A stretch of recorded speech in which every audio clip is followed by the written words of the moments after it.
to start here. Yeah, we're T-minus 15 seconds. Yep. No, you're good, Pat.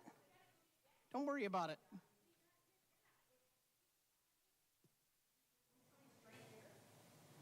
I know that,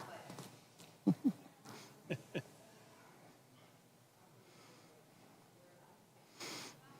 All right. Well, we are here with from the pews.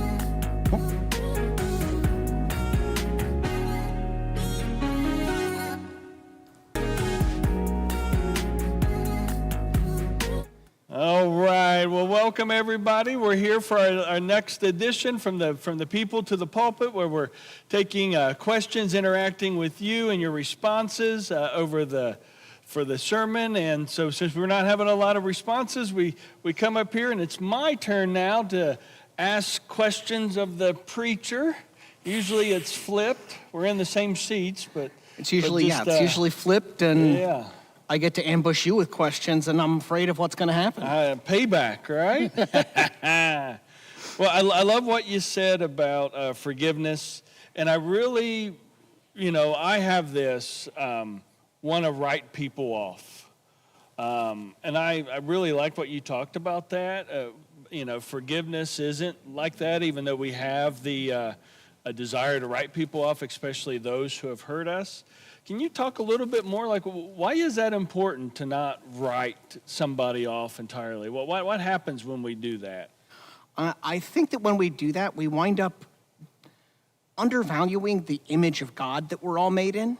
Mm-hmm. Because if you just write somebody off, if you just kind of put them to the side, it's almost like saying that you don't actually matter to God either.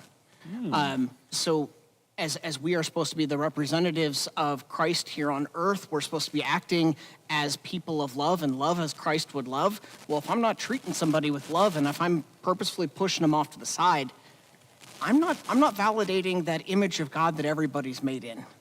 And there could be any number of reasons for why I'm doing that. But it's something that I think we all need to be keenly aware of, because it undermines that. At least that's the core of things for me with that. So, sports is coming up. I can't write off all the Tar Heel fans. I'm not allowed to write them off. Those are the enemy of the Duke Blue Devils. It's bad for me to do that. I would say you don't necessarily want to write them off. A little friendly rivalry. I would hope that God's all right with that. If it comes right? If it comes to trading blows, I think you might have taken it too far. Okay. But just argue about the right color blue. Yes. and the answer is blue and maize. Oh no. All right. I like also what you said, that this is the Lord's Prayer, and this part of the Lord's Prayer, forgive as we are, forgive my trespasses as we forgive those trespassing us. This is the first response that we have. What happens if we don't respond in forgiveness? Are there certain results that have? I know it's a prayer, but what happens if we don't have that response of forgiving? If we don't have that response of forgiveness, I think we're doing ourselves a disservice. Because then what we're trying to do, and what happens in our relationship with God, is it all becomes worship, and not always a worship of God. Slowly, I think it can turn into a worship of us, that we are more important. And so that's another space where there's that interconnecting with forgiveness. Like, not only do we need to be forgiven because obviously we do stuff that isn't quite right, we mess stuff up, but other people need to be forgiven. Like, all humans need both of those things to just kind of function right. And I think that we wind up with malformations in our faith, in our discipleship, when we don't let that happen. I like what you said. You're very close that if you don't forgive, then you put yourself in this. If we don't forgive, we can start putting ourselves in the place of God. And that's a very scary place, even though some people want to be there. But I'd say it's got to be good to be God in a lot of regards. But it's also scary. Like, all the stuff that we have in the Old Testament. I mean, it's just the story over and over and over again where people are putting themselves or putting something before God and making an idol out of this, that, and the other. And God's not good with it, because all what winds up happening is when you make something other than God the object of worship, what you wind up doing is shifting where the worship is going. Yeah. And you're bound to give preferential treatment, which means you're bound to hurt some people. Hence why that forgiveness and God's forgiveness is always that undercurrent. Yeah. And then I guess it goes right along with this. We talked about divisions, and I love what you said. We as human beings, we divide people. You know, Greeks, non-Greeks, Roman, barbarian, Jew, Gentile, Scythians, all of that. What do you think are today's divisions? We talk a lot about how we're very divisive, especially in our country right now. What are, from your perspective, what are the divisions we have? And that can be divisions that we have in the church or just divisions in our society. I think we have some divisions around colors yet again. You know, that red-blue divide. You can see it all over the place, not just in media, but also in social media. Mm-hmm. That we often get fed an algorithm that is more to cater to what we want and what we want to hear. Because that keeps us engaged, and then you can sell ad space. But the reality is, like, that's just not the reality. That's a silo that you can speak into. So that's definitely one space of division. We have a lot of spaces in division right now around issues of race in our country, and the world does in general as well. Because you see a slight little genetic difference in a group of people, and it makes them a whole different people? What? No. It makes zero sense. It happens, but it makes zero sense. And it's easy to happen, isn't it? And it is, and it comes from a very natural place, unfortunately.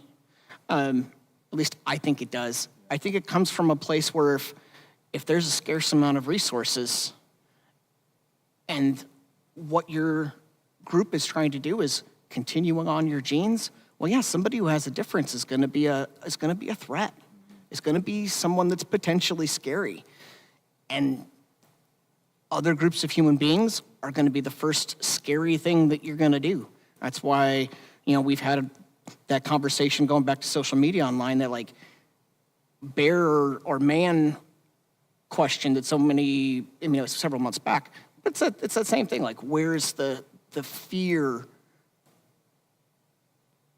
of where we're at, and where's that coming from? And so slight differences. Well, that's a different group. That's a distinction.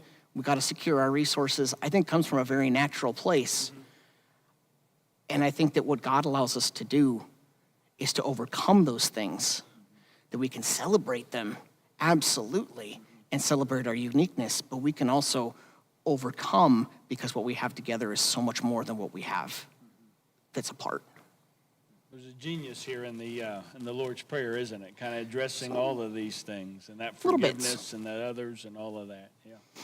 Yeah, that old carpenter kind of knew what he was doing, huh? I've heard that a time or two. All right, so my final question for you is going to be the spotlight. Oh, Pastor Stewart, you took a whole class in Colossians. We used Colossians and all of that. So, what would you like to tell everybody? What is the golden nugget that you would have for us all out of the book of Colossians? And it doesn't have to be with forgiveness, but it might be whatever. But you've taken it, you love it, you've talked about your nerd, and you like all that. So give us that nugget of that gold nugget. From just the part that we used today? From any part of Colossians. Because there's a couple really, there's several things that I really, really like. I love the first part. You're a pastor. You like all these 3 points. I'm just asking for one. I'm not going to give you. I'm not going to give you three. From today's piece of things, I really like the fact that there's that dichotomy that doesn't exist to the people who it's being written to, and so for me, what that says is that this letter, yes, it's to the people who were there in Colossae, but it's also to us. It's to other people. It's wider than just what we've always been, that the body of Christ can be more and should be more. For me, that's the big part with that barbarian Scythian thing. Because realistically, who knows who knows what Scythians are? There's not a whole lot of them around anymore. But people in the Roman Empire, they would have known exactly what you were talking about. But the fact that there's that dichotomy of something that would be unfamiliar, that we need to be open to that, because those probably exist for us because we all have our blind spots. Oh, yeah.